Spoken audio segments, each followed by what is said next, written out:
Halo semuanya, kembali lagi di channel Malam Terkutuk, dan pada malam hari ini, Mimin akan membahas serial killer dari Mauri, Travis the Video Slaughter, dan langsung saja.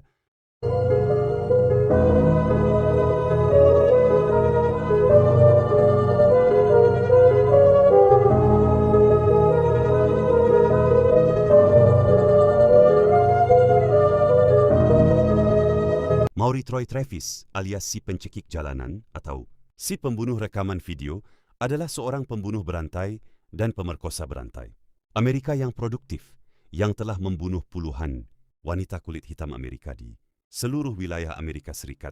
Bagian tengah pada awal tahun 2000-an, ia tertangkap setelah dilacak melalui sebuah surat kepada surat kabar lokal yang membual tentang kejahatannya dengan bukti yang dimilikinya, termasuk film-film snuff yang penuh kekerasan.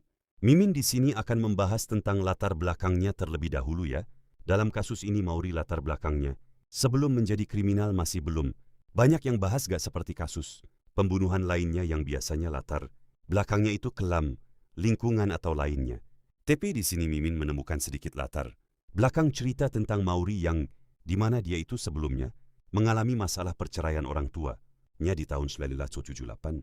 Dan saat di sekolah hanya sedikit guru YG lihat Travis ini seperti orang yang pendiam dan tertutup, dan Mimin juga belum mengetahui apa dia punya teman dekat atau enggak karena dia terlalu tertutup. Ia tinggal bersama orang tuanya, Sandra dan Michael, di kompleks perumahan umum Carr Square sebelum pindah ke sebuah peternakan.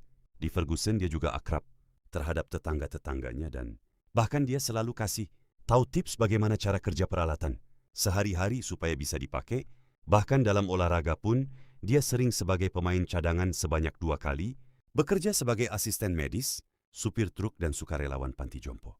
Dan gak lama Travis ini mulai mengenal sebuah narkoboy di tahun 1987 dan aksi kriminal pertama yang dilakukan Travis ini terjadi pada tahun 1988, yang dimana Travis ini ditangkap karena dia merampok 5 toko sepatu dengan pistol mainan yang dibawa, dan motifnya karena dia ingin memuaskan hasrat efek kecanduan narkoboy tersebut.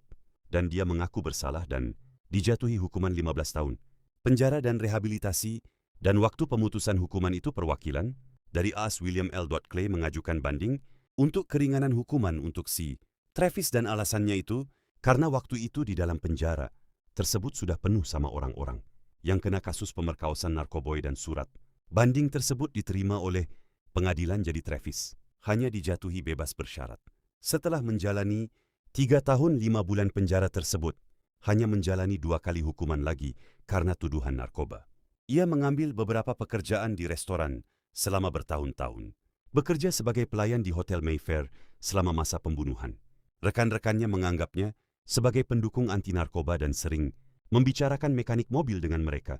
Tetapi seorang pacar dari rekan kerjanya mengatakan bahwa Travis mengatakan kepadanya bahwa ia mengenal seorang pembunuh berantai dan di mana mereka meninggalkan korban dalam keadaan sekarat, khususnya di East St. Louis, tempat Travis mengatakan mobil temannya ditemukan terbakar setelah dicuri. Wilayah itu akan menjadi lokasi yang sama di mana wanita yang diduga dibunuh Travis akan ditemukan. Bos pacarnya di sebuah stasiun TV tidak dapat melacak pembunuhan wanita untuk mengidentifikasi klaim Travis. Dari tahun 2000 hingga 2002, puluhan wanita kulit berwarna ditemukan tewas, seringkali tinggal kerangka di dekat jalan umum dan di daerah berhutan di Missouri dan Illinois. Mayoritas wanita ditemukan di East St. Louis dan West Alton, yang mengingat lokasi pemakaman dan modus operandi yang serupa, menunjukkan keberadaan seorang pembunuh berantai. Reporter St. Louis Police Dispatch, Bill Smith, meliput pembunuhan tersebut dan menerbitkan artikel kisah hidup salah satu wanita, Teresa Wilson, yang ditemukan di West Alton pada Mei 2001.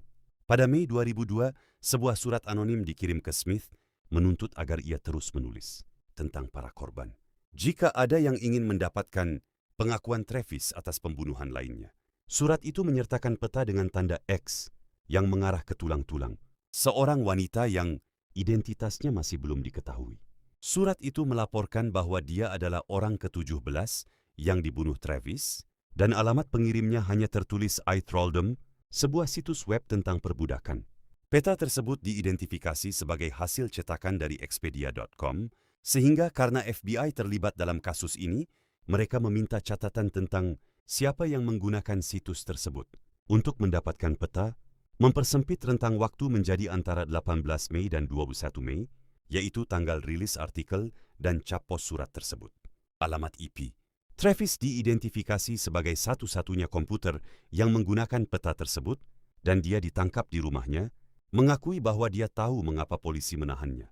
Ruang bawah tanahnya mengungkapkan banyak sekali bercak darah, peralatan perbudakan, berbagai senjata, termasuk senjata setrum, potongan koran tentang pembunuhan tersebut, dan banyak video wanita yang ditawan dan disiksa hingga mati di depan kamera.